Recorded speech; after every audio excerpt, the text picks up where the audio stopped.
Hi, hello my dear students. Welcome to Shibu's Tips. Shibu ടിപ്സിൻ്റെ ലളിതമായി രസകരമായി economics പഠിക്കാം students special എപ്പിസോഡിലേക്ക് +1 ഹ്യൂമാനിറ്റീസ് കൊമേഴ്സ് കോമ്പിനേഷനുകളിലെ എല്ലാ പ്രിയപ്പെട്ട എക്കണോമിക്സ് വിദ്യാർത്ഥികൾക്കും ഊഷ്മളമായ സ്വാഗതം. ഞാൻ മുഹമ്മദ് അലി ഷിഹാബ്, ഹയർ സെക്കൻഡറി 1ാം വർഷ എക്കണോമിക്സ് ക്ലാസ് നമുക്ക് ആരംഭിക്കാം. ഷിബു ടിപ്സിൻ്റെ എക്കണോമിക്സ് ക്ലാസ്സുകളുടെ വീഡിയോസ് ലഭിക്കാൻ ചാനൽ സബ്സ്ക്രൈബ് ചെയ്യാത്തവർ സബ്സ്ക്രൈബ് ചെയ്യുക. നോട്ടിഫിക്കേഷൻസ് ലഭിക്കാൻ തൊട്ടടുത്തുള്ള ബെല്ലൈക്കൺ കൂടി ക്ലിക്ക് ചെയ്യുക. നമുക്ക് ആരംഭിക്കാം economics class. Welcome to Shibu's tips.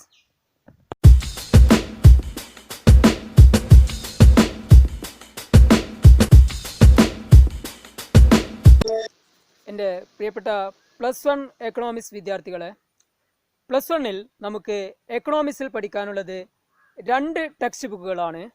ഒന്ന് ഇന്ത്യൻ ഇക്കണോമിക് ഡെവലപ്മെൻറ്റ്, ഇന്ത്യയുടെ സാമ്പത്തിക വികസനം. 2 സ്റ്റാറ്റിസ്റ്റിക്സ് ഫോർ എക്കണോമിക്സ്, സാമ്പത്തിക ശാസ്ത്രത്തിനുള്ള സാംഖികം. +1 എക്കണോമിക്സ് നമുക്ക് ഇംഗ്ലീഷിലും മലയാളത്തിലും എഴുതാം. മലയാളത്തിൽ എക്കണോമിക്സ് പഠിച്ച് മലയാളത്തിൽ പരീക്ഷ എഴുതാൻ ആഗ്രഹിക്കുന്ന എൻ്റെ പ്രിയ വിദ്യാർത്ഥികൾ പലപ്പോഴും എന്നോട് പങ്കുവെക്കുന്ന ഒരു ആശങ്കയാണ്, മലയാളത്തിൽ പരീക്ഷ എഴുതിയാൽ മാർക്ക് കുറഞ്ഞു പോകുമോ എന്ന ആശങ്ക. മലയാളത്തിൽ പരീക്ഷ എഴുതിയാലും ഇംഗ്ലീഷിൽ പരീക്ഷ എഴുതിയാലും നമുക്ക് ഒരേപോലെ മാർക്ക് ലഭിക്കുന്നതാണ്. മലയാളത്തിൽ എക്കണോമിക്സ് പരീക്ഷ എഴുതിയാൽ മാർക്ക് കുറഞ്ഞു പോകുമോ എന്ന ആശങ്ക ഒരിക്കലും വേണ്ട. നമുക്ക് പഠിക്കാം എക്കണോമിക്സ് ലളിതമായി രസകരമായി ഷിബൂസ് ടിപ്സിലൂടെ. എല്ലാവരെയും ഒരിക്കൽ കൂടി എക്കണോമിക്സ് ക്ലാസ്സിലേക്ക് സ്വാഗതം ചെയ്തുകൊണ്ട് ഇന്ത്യൻ ഇക്കണോമിക് ഡെവലപ്മെൻറ്റിലെ 1ാമത്തെ chapter Indian economy on the eve of independence, സ്വാതന്ത്ര്യ ലബ്ധി കാലത്തെ ഇന്ത്യൻ സമ്പദ് വ്യവസ്ഥ നമുക്ക് ആരംഭിക്കാം. ഇന്ത്യൻ എക്കണോമിക് ഡെവലപ്മെൻറ്റിലെ 1ാമത്തെ chapter Indian economy on the eve of independence, സ്വാതന്ത്ര്യ ലബ്ധി കാലത്തെ ഇന്ത്യൻ സമ്പദ് വ്യവസ്ഥ നമുക്ക് ആരംഭിക്കാം. കോളനി ഭരണ കാലഘട്ടത്തിലെ ഇന്ത്യൻ സമ്പദ് വ്യവസ്ഥയെക്കുറിച്ചാണ് ഈ ചാപ്റ്ററിൽ നമ്മൾ പഠിക്കുന്നത്. കടൽ മാർഗം ഇന്ത്യയിൽ കച്ചവടത്തിനെത്തിയ ആദ്യ യൂറോപ്യന്മാർ പോർച്ചുഗീസുകാർ അഥവാ പറങ്കികളായിരുന്നു. 1498 മെയ് 20-ന് പോർച്ചുഗീസുകാരനായ Vasco da Gama Kozhikode Kappad കപ്പിലിറങ്ങിയത് മുതൽ ഇന്ത്യയിലെ കോളനി ഭരണത്തിന് ആരംഭം കുറിക്കുകയാണ്. പോർച്ചുഗീസുകാർക്ക് ശേഷം ഡച്ചുകാരും, ഡച്ചുകാർക്ക് ശേഷം ബ്രിട്ടീഷുകാരും, ബ്രിട്ടീഷുകാർക്ക് ശേഷം ഫ്രഞ്ചുകാരും ഇന്ത്യയിലേക്ക് കടന്നു വന്നു. ഇന്ത്യയെ ഒരു കോളനിയാക്കി മാറ്റി. ബംഗാൾ ഭരണാധികാരിയായിരുന്ന സിറാജുദ്ദൗളയും ബ്രിട്ടീഷുകാരും തമ്മിൽ 1757 നടന്ന രക്തരൂക്ഷിതമായ പ്ലാസി യുദ്ധത്തോടു കൂടിയാണ് ബ്രിട്ടീഷ് ഭരണത്തിന് ഇന്ത്യയിൽ തുടക്കം കുറിക്കുന്നത്. 1947 ഓഗസ്റ്റ് 15-ന് നമ്മുടെ ഇന്ത്യ ബ്രിട്ടീഷുകാരിൽ നിന്നും സ്വാതന്ത്ര്യം നേടി ഒരു സ്വതന്ത്ര രാജ്യമായി മാറി. ബ്രിട്ടീഷ് ഭരണത്തിന് കീഴിലുള്ള ഇന്ത്യൻ സമ്പദ് വ്യവസ്ഥയെക്കുറിച്ച് വിശദമായി ഈ ചാപ്റ്ററിൽ നമ്മൾ പഠിക്കുന്നതിന് മുന്നോടിയായിട്ട് ബ്രിട്ടീഷ് ഭരണത്തിന് മുമ്പുള്ള ഇന്ത്യൻ സമ്പദ് വ്യവസ്ഥ എങ്ങനെയായിരുന്നു എന്ന് നമുക്ക് പരിശോധിക്കാം. ബ്രിട്ടീഷ് ഭരണത്തിന് മുമ്പുള്ള ഇന്ത്യൻ സമ്പദ് വ്യവസ്ഥ ബ്രിട്ടീഷുകാർ വരുന്നതിനു മുമ്പ് ഇന്ത്യൻ സമ്പദ് വ്യവസ്ഥ ഏറെക്കുറെ വികസിതമായിരുന്നു, സ്വയം പര്യാപ്തമായിരുന്നു. ബ്രിട്ടീഷുകാർ വരുന്നതിന് മുമ്പ് ഒരു വികസിത രാജ്യത്തെ പോലെയായിരുന്നു ഇന്ത്യ എന്ന് പറയുന്നത്. നമ്മൾ സ്വയം പര്യാപ്തത കൈവരിച്ചിരുന്നു. നമ്മൾ സെൽഫ് സഫിഷ്യൻ്റ് ആയിരുന്നു. നമുക്ക് ആവശ്യമായ സാധന സേവനങ്ങൾക്ക് വേണ്ടി മറ്റു വിദേശ രാജ്യങ്ങൾ ആശ്രയിക്കേണ്ട ഒരു ഗതികേട് ഇന്ത്യക്കില്ലായിരുന്നു. ഇന്ത്യയിലെ മുഖ്യ തൊഴിൽ കൃഷിയായിരുന്നു. ഇന്ത്യയിലെ ബഹുഭൂരിപക്ഷം ആളുകളും 85% ആളുകളും ഉപജീവനത്തിന് വേണ്ടി ആശ്രയിച്ചിരുന്നത് കൃഷിയെയായിരുന്നു. കൃഷി എന്നത് അവർക്ക് ഒരു ഉപജീവന മാർഗം എന്നതിലുപരി അവരുടെ ജീവിത രീതി കൂടിയായിരുന്നു. പരുത്തി, സിൽക്ക്, ലോഹങ്ങൾ, രത്നക്കല്ലുകൾ, മാർബിൾ തുടങ്ങിയവ ഉപയോഗിച്ചുകൊണ്ടുള്ള കരകൗശല വസ്തുക്കളുടെ നിർമ്മാണത്തിൽ ഇന്ത്യ പ്രസിദ്ധിയാർജിച്ചിരുന്നു. ബ്രിട്ടീഷുകാർ വരുന്നതിന് മുമ്പ് ഇന്ത്യയിൽ ഒരുപാട് കരകൗശല വ്യവസായങ്ങൾ ഉണ്ടായിരുന്നു. ഒരുപാട് പേർ കരകൗശല മേഖലയിൽ തൊഴിൽ ചെയ്തിരുന്നു. ഗുണമേന്മയുടെയും കരകൗശല മികവിൻ്റെയും പ്രതീകമായിരുന്ന ഇന്ത്യൻ പരുത്തി, സിൽക്കി തുണിത്തരങ്ങൾക്ക് ലോകത്തിൻ്റെ എല്ലായിടങ്ങളിലും മാർക്കറ്റ് ഉണ്ടായിരുന്നു. ഏറെക്കുറെ വികസിതവും സ്വയം പര്യാപ്തവുമായിരുന്ന നമ്മുടെ ഈ ഇന്ത്യൻ സമ്പദ് വ്യവസ്ഥയിലേക്ക് ബ്രിട്ടീഷുകാർ കടന്നു വരികയാണ്. ബ്രിട്ടീഷുകാർ ഇന്ത്യയെ ഒരു കോളനി രാജ്യമാക്കി മാറ്റുന്നു. അവരുടെ ചൂഷണാത്മകമായ സാമ്പത്തിക നയങ്ങൾ ഇന്ത്യൻ സമ്പദ് വ്യവസ്ഥയിൽ അടിച്ചേൽപ്പിക്കുകയാണ്. ബ്രിട്ടീഷുകാർ ഇന്ത്യയിൽ അനുവർത്തിച്ച സാമ്പത്തിക നയത്തിൻ്റെ ലക്ഷ്യങ്ങൾ. ബ്രിട്ടീഷുകാരുടെ സാമ്പത്തിക നയത്തിന് 2 ലക്ഷ്യങ്ങൾ മാത്രമേ ഉണ്ടായിരുന്നുള്ളൂ. ഒന്ന്, ബ്രിട്ടീഷ് വ്യവസായങ്ങൾക്ക് ആവശ്യമായ അസംസ്കൃത വസ്തുക്കളുടെ ഉറവിടമായി ഇന്ത്യയെ ഉപയോഗിക്കുക. 2, ബ്രിട്ടീഷ് വ്യവസായശാലകൾ ഉൽപ്പാദിപ്പിക്കുന്ന സാധനങ്ങൾ വിറ്റഴിക്കാനുള്ള ഒരു കമ്പോളമായി ഇന്ത്യയെ മാറ്റുക. ബ്രിട്ടീഷുകാർ ഇന്ത്യയിൽ അനുവർത്തിച്ച സാമ്പത്തിക നയത്തിന് പ്രധാനമായിട്ടും 2 ലക്ഷ്യങ്ങളാണുള്ളത്. ഒന്നാമതായിട്ട് ബ്രിട്ടീഷ് വ്യവസായശാലകൾക്ക് ആവശ്യമായിട്ടുള്ള അസംസ്കൃത വസ്തുക്കളുടെ ഉറവിടമായി ഇന്ത്യയെ മാറ്റുക എന്നുള്ളതാണ്. വ്യവസായവൽക്കരണത്തിൻ്റെ ഫലമായിട്ട് ബ്രിട്ടനിൽ ഒരുപാട് വ്യവസായശാലകൾ വളർന്നു വന്നു. അത്തരം വ്യവസായശാലകൾക്ക് സാധനങ്ങൾ ഉൽപ്പാദിപ്പിക്കണമെങ്കിൽ അമിത തോതിൽ അസംസ്കൃത വസ്തുക്കൾ ആവശ്യമായി വന്നു. ഇവിടെയാണ് ബ്രിട്ടീഷുകാർ അസംസ്കൃത വസ്തുക്കൾ കിട്ടുന്ന ഒരു ഉറവിടമായിട്ട് ഇന്ത്യയെ മാറ്റുന്നത്. രണ്ടാമതായിട്ട് ഈ അസംസ്കൃത വസ്തുക്കൾ ഉപയോഗിച്ചുകൊണ്ട് ബ്രിട്ടന് ഒരുപാട് കോളനി രാജ്യങ്ങളുണ്ടായിരുന്നു. ഈ കോളനി രാജ്യങ്ങളിൽ നിന്നൊക്കെ അവർ അസംസ്കൃത വസ്തുക്കൾ ചൂഷണം ചെയ്ത് കൊണ്ടുവന്നുകൊണ്ട് അവരുടെ വ്യവസായശാലകളിൽ അവർ അത് ഉപയോഗിച്ചുകൊണ്ട് സാധനങ്ങൾ ഉൽപ്പാദിപ്പിച്ചു. ഈ ബ്രിട്ടീഷ് വ്യവസായശാലകളിൽ ഉൽപ്പാദിപ്പിക്കുന്ന ഉൽപ്പന്നങ്ങൾ വിറ്റഴിക്കാനുള്ള കമ്പോളം വേണം. ഈ ഉൽപ്പന്നങ്ങൾ വിറ്റഴിക്കാനുള്ള ഒരു കമ്പോളമായിട്ട്, ഒരു മാർക്കറ്റായിട്ട് ഇന്ത്യയെ മാറ്റുക എന്നുള്ളതാണ് ബ്രിട്ടീഷ് സാമ്പത്തിക നയത്തിൻ്റെ 2ാമത്തെ ലക്ഷ്യമെന്ന് പറയുന്നത്. ബ്രിട്ടീഷുകാർ ഇന്ത്യയിൽ നടപ്പിലാക്കിയ ഈ സാമ്പത്തിക നയത്തിൻ്റെ പരിണിത ഫലങ്ങൾ എന്തെല്ലാമായിരുന്നു? ബ്രിട്ടീഷ് സാമ്പത്തിക നയത്തിൻ്റെ പരിണിത ഫലങ്ങൾ. 1, ബ്രിട്ടീഷ് സാമ്പത്തിക നയം ഇന്ത്യൻ സമ്പദ് വ്യവസ്ഥയെ സ്തംഭനാവസ്ഥയിലാക്കി. ബ്രിട്ടീഷുകാർ വരുന്നതിന് മുമ്പ് വികസന പാതയിലായിരുന്ന ഇന്ത്യൻ സമ്പദ് വ്യവസ്ഥ ബ്രിട്ടീഷുകാരുടെ വരവോട് കൂടി സ്തംഭനാവസ്ഥയിലായി. 2, ബ്രിട്ടീഷ് സാമ്പത്തിക നയത്തിൻ്റെ ഫലമായിട്ട് ഇന്ത്യയുടെ കാർഷിക മേഖല തകർന്നടിഞ്ഞു. 3, കുടിൽ വ്യവസായങ്ങൾ തകർന്നു. ബ്രിട്ടീഷുകാർ വരുന്നതിന് മുമ്പ് ലോകോത്തര പ്രശസ്തി നേടിയ ഇന്ത്യയുടെ കരകൗശല വ്യവസായങ്ങളും ഇന്ത്യയുടെ കുടിൽ വ്യവസായങ്ങളും തകർന്നടിഞ്ഞു. യന്ത്രനിർമ്മിത ബ്രിട്ടീഷ് ഉൽപ്പന്നങ്ങളുടെ കുത്തകയിൽപ്പെട്ട് പിടിച്ചു നിൽക്കാൻ കഴിയാതെ ഇന്ത്യയുടെ കുടിൽ വ്യവസായങ്ങൾ തകർന്നടിഞ്ഞു. 4, ആയിരക്കണക്കിന് ഇന്ത്യക്കാർക്ക് ഉപജീവന മാർഗം ഇല്ലാതെയായി. കാർഷിക മേഖല തകർന്നടിഞ്ഞു, വ്യവസായിക മേഖല തകർന്നടിഞ്ഞു, നമ്മൾ പറഞ്ഞു കഴിഞ്ഞു.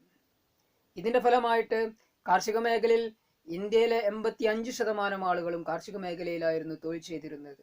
അവരുടെ ഉപജീവന മാർഗമില്ലാതെയായി. കുടിൽ വ്യവസായങ്ങൾ തകർന്നത് ആ മേഖലയിൽ തൊഴിൽ ചെയ്തിരുന്ന ആളുകളുടെ ഉപജീവന മാർഗം തൊഴിലിനെ ഇല്ലാതെയാക്കി മാറ്റി എന്നുള്ളതാണ്. 5ാമതായിട്ട് ബ്രിട്ടീഷ് സാമ്പത്തിക നയത്തിന്റെ ഫലമായിട്ട് അതിൻ്റെ പരിണിത ഫലങ്ങളാണ് നമ്മൾ പറഞ്ഞുകൊണ്ടിരിക്കുന്നത്. അഞ്ചാമതായിട്ട് ഇന്ത്യയുടെ GDP-യിൽ തകർച്ച ഉണ്ടായി എന്നുള്ളതാണ്. ബ്രിട്ടീഷുകാർ വരുന്നതിന് മുമ്പ് GDP-യിൽ വലിയ വർധനവുണ്ടായിരുന്ന ഇന്ത്യ ബ്രിട്ടീഷുകാരുടെ വരവോട് കൂടി GDP-യിൽ തകർച്ച ഉണ്ടായി എന്നുള്ളതാണ്. കാർഷിക മേഖല തകർന്നടിഞ്ഞതോടുകൂടി കാർഷിക മേഖലയിലെ ഉൽപാദനം കുറഞ്ഞു. വ്യാവസായിക മേഖല തകർന്നതോടുകൂടി വ്യാവസായിക മേഖലയിലെ ഉൽപാദനം കുറഞ്ഞു. ഇന്ത്യയുടെ ദേശീയ വരുമാനവും ആളുഹരി വരുമാനവും കുറഞ്ഞു. ബ്രിട്ടീഷ് ഭരണകാലത്ത് ഇന്ത്യയുടെ ദേശീയ വരുമാനത്തിന്റെ വളർച്ചാ നിരക്ക് 2%-ലും താഴെയായിരുന്നു. ഇന്ത്യയുടെ ദേശീയ വരുമാനം കണക്കാക്കാൻ ഔദ്യോഗികമായി ബ്രിട്ടീഷുകാർ ഒരിക്കലും തയ്യാറായിരുന്നില്ല. എന്നാൽ പ്രഗത്ഭരായ ചില വ്യക്തികൾ ഇന്ത്യയുടെ ദേശീയ വരുമാനം കണക്കാക്കാൻ മുന്നോട്ട് വന്നു. ബ്രിട്ടീഷ് കോളനി ഭരണകാലത്ത് ഇന്ത്യയുടെ ദേശീയ വരുമാനം നാഷണൽ ഇൻകം കണക്കാക്കിയ പ്രമുഖർ ആരെല്ലാം? പ്രധാനപ്പെട്ട ഒരു ക്വസ്റ്റ്യൻ ആണ്, എക്സാമിന് ചോദിക്കാൻ സാധ്യതയുള്ള ഏറ്റവും പ്രധാനപ്പെട്ട ക്വസ്റ്റ്യൻ. ബ്രിട്ടീഷ് കോളനി ഭരണകാലത്ത് ഇന്ത്യയുടെ ദേശീയ വരുമാനം നാഷണൽ ഇൻകം കണക്കാക്കിയ പ്രമുഖർ ആരെല്ലാം? ഒന്ന്, ദാദാബായ് നവറോജി. ഇന്ത്യയുടെ ദേശീയ വരുമാനം ആദ്യമായി കണക്കാക്കിയത് ദാദാബായ് നവറോജിയാണ്. ഇന്ത്യൻ സാമ്പത്തിക ശാസ്ത്രത്തിന്റെ പിതാവായാണ് ദാദാബായ് നവറോജി അറിയപ്പെടുന്നത്. ഫാദർ ഓഫ് ഇന്ത്യൻ എക്കോണമി, ഇന്ത്യൻ സാമ്പത്തിക ശാസ്ത്രത്തിന്റെ പിതാവാണ് ദാദാബായ് നവറോജി എന്ന് പറയുന്നത്. രണ്ട്, William Digby. 3, Findlay Shirras. 4, VKRV Rao. 5, RC Desai. British ഭരണ കാലഘട്ടത്തിലെ ഇന്ത്യയിലെ കാർഷിക മേഖലയുടെ അവസ്ഥ എന്തായിരുന്നു എന്ന് നമുക്ക് പരിശോധിക്കാം. കാർഷിക മേഖല, അഗ്രികൾച്ചറൽ സെക്ടർ. ബ്രിട്ടീഷ് ഭരണകാലത്ത് ഇന്ത്യ ഒരു കാർഷിക സമ്പദ് വ്യവസ്ഥ ആയിരുന്നു. ജനങ്ങളിൽ ബഹുഭൂരിപക്ഷവും ഉപജീവനത്തിനു വേണ്ടി കാർഷിക മേഖലയെയായിരുന്നു ആശ്രയിച്ചിരുന്നത്. ജനങ്ങളുടെ മുഖ്യ തൊഴിൽ കൃഷിയായിരുന്നു. ബ്രിട്ടീഷ് ഭരണകാലത്ത് ഇന്ത്യയിലെ കാർഷികോൽപാദനം സ്തംഭനാവസ്ഥയിലായി. ബ്രിട്ടീഷ് ഭരണകാലത്ത് ഇന്ത്യയിൽ കാർഷിക സ്തംഭനാവസ്ഥ, അഗ്രികൾച്ചറൽ സ്റ്റാഗ്നേഷൻ ഉണ്ടായതിനുള്ള കാരണങ്ങൾ പ്രധാനപ്പെട്ട ഒരു ചോദ്യമാണ്. ബ്രിട്ടീഷ് ഭരണകാലത്ത് ഇന്ത്യയിൽ കാർഷിക സ്തംഭനാവസ്ഥ, അഗ്രികൾച്ചറൽ സ്റ്റാഗ്നേഷൻ ഉണ്ടായതിനുള്ള പ്രധാനപ്പെട്ട കാരണങ്ങൾ എന്തെല്ലാമാണ്? വിവരിക്കുക. 1, ചൂഷണാത്മകമായ ഭൂനികുതി സമ്പ്രദായങ്ങൾ. ബ്രിട്ടീഷുകാർ ഇന്ത്യയിൽ നടപ്പിലാക്കിയ ഭൂനികുതി സമ്പ്രദായങ്ങൾ, 1 ജമീന്ദാരി സമ്പ്രദായം, മഹൽവാരി സമ്പ്രദായം, റയറ്റ്വാരി സമ്പ്രദായം തുടങ്ങിയ ഭൂനികുതി സമ്പ്രദായങ്ങൾ കർഷകരെ ചൂഷണം ചെയ്യുന്ന രൂപത്തിലുള്ളവയായിരുന്നു. ഇത്തരം ഭൂനികുതി സമ്പ്രദായങ്ങളിലൂടെ ബ്രിട്ടീഷുകാർ മണ്ണിന് മേലെയുള്ള കർഷകന്റെ അവകാശത്തെ എടുത്തു കളയുകയും ഭൂമിയുടെ ഉടമസ്ഥാവകാശം ജമീന്ദാർമാർക്ക് നൽകുകയും ചെയ്തു. കർഷകരെ കുടിയാന്മാരുടെ പദവിയിലേക്ക് താഴ്ത്തി. 2, ജമീന്ദാർമാർ ഭൂ ഉടമകളായി മാറി. ജമീന്ദാർമാർ ഭൂ ഉടമകളായി മാറിയതോടെ കുടിയാന്മാരായ കർഷകരിൽ നിന്നും വലിയ നിരക്കിൽ അവർ നികുതി ഈടാക്കി. അവർ കർഷകരെ വലിയ തോതിൽ ചൂഷണം ചെയ്തു. ഇത് കാർഷിക മേഖലയിൽ സ്തംഭനാവസ്ഥ ഉണ്ടാക്കാൻ കാരണമായി. 3, കാലഹരണപ്പെട്ട സാങ്കേതിക വിദ്യ. പഴഞ്ചൻ സാങ്കേതിക വിദ്യകളായിരുന്നു ഇന്ത്യൻ കർഷകർ ഉപയോഗിച്ചിരുന്നത്. പുതിയത് അവർക്ക് ലഭ്യമായിരുന്നില്ല, അല്ലെങ്കിൽ പുതിയത് അവർക്ക് ഒരുക്കി കൊടുക്കാൻ ഇന്ത്യ ഭരിച്ചിരുന്ന ബ്രിട്ടീഷുകാർ ഒരിക്കലും തന്നെ തയ്യാറായിരുന്നില്ല എന്നുള്ളതാണ്. 4, ജലസേചന സൗകര്യങ്ങളുടെ കുറവ്. 5, വളങ്ങളുടെ ഉപയോഗത്തിന്റെ കുറവ്. പണം കൊടുത്ത് വളം വാങ്ങാനുള്ള സാമ്പത്തിക ശേഷി ഇന്ത്യൻ കർഷകർക്ക് ഉണ്ടായിരുന്നില്ല. 6, 1947 ഇന്ത്യ വിഭജനം. ഫലപുഷ്ടമായതും ജലസേചന സൗകര്യമുള്ളതുമായ കൃഷിഭൂമിയുടെ വലിയ ഒരു ഭാഗം വിഭജനത്തോടെ ഇന്ത്യക്ക് നഷ്ടമായി. ഈ 6 കാരണങ്ങൾ കാരണമായി ഇന്ത്യയിൽ കാർഷിക മേഖലയിൽ സ്തംഭനാവസ്ഥ ഉണ്ടായി. ഇന്ത്യൻ എക്കോണമിയിലെ ഒന്നാമത്തെ ചാപ്റ്ററിൻ്റെ പാർട്ട് സെക്കൻഡ് രണ്ടാമത്തെ ഭാഗം അടുത്ത വീഡിയോയിലൂടെ നിങ്ങൾക്ക് ലഭിക്കുന്നതാണ്. ബ്രിട്ടീഷ് കോളനി ഭരണ കാലഘട്ടത്തിലെ ഇന്ത്യയുടെ വ്യവസായ മേഖല, ഇൻഡസ്ട്രിയൽ സെക്ടർ, വിദേശ വ്യാപാരം, ഫോറിൻ ട്രേഡ്, ജനസംഖ്യാ സ്ഥിതി, ഡെമോഗ്രാഫിക് കണ്ടീഷൻ, തൊഴിൽ ഘടന, ഒക്കുപേഷണൽ സ്ട്രക്ചർ, അടിസ്ഥാന സൗകര്യങ്ങൾ, ഇൻഫ്രാസ്ട്രക്ചർ തുടങ്ങിയ പ്രധാനപ്പെട്ട ഏരിയകളാണ് സെക്കൻഡ് പാർട്ടിൽ ഉൾപ്പെടുത്തുന്നത്. ഇന്നത്തെ ക്ലാസ് എൻ്റെ പ്രിയ വിദ്യാർത്ഥികൾക്ക് ഇഷ്ടമായി എന്ന് കരുതുന്നു. ക്ലാസ് ഇഷ്ടമായവർ ഇപ്പോൾ തന്നെ ലൈക്ക് ചെയ്യുക, സുഹൃത്തുക്കൾക്ക് ഷെയർ ചെയ്യുക. ഷിബു ടിപ്സിൻ്റെ എക്കണോമിക്സ് വീഡിയോസ് ലഭിക്കാൻ ചാനൽ സബ്സ്ക്രൈബ് ചെയ്യാത്തവർ സബ്സ്ക്രൈബ് ചെയ്യുക. പുതിയ ക്ലാസ്സുകളുടെ നോട്ടിഫിക്കേഷൻസ് ലഭിക്കാൻ തൊട്ടടുത്തുള്ള ബെൽ ഐക്കൺ കൂടി ക്ലിക്ക് ചെയ്യുക. പാഠഭാഗവുമായി ബന്ധപ്പെട്ട പ്രധാനപ്പെട്ട എക്സാം ഓറിയൻറ്റഡ് ക്വസ്റ്റ്യൻസ് അസൈൻമെൻ്റായി നൽകുന്നു. സ്നേഹമുള്ള എൻ്റെ പ്രിയ വിദ്യാർത്ഥികൾ, തീർച്ചയായിട്ടും അസൈൻമെൻറ്റ് പ്രധാനപ്പെട്ട ക്വസ്റ്റ്യൻസ് ആണ്, എക്സാം ഓറിയൻറ്റഡ് ക്വസ്റ്റ്യൻസ് ആണ്. വർക്കൗട്ട് ചെയ്യണം. എല്ലാവരും നന്നായിട്ട് പഠിക്കുക. +1 എക്കണോമിക്സിന് എല്ലാവർക്കും ഫുൾ മാർക്ക് ലഭിക്കട്ടെ. വിജയാശംസകൾ. വീണ്ടും കാണാം. Thank you.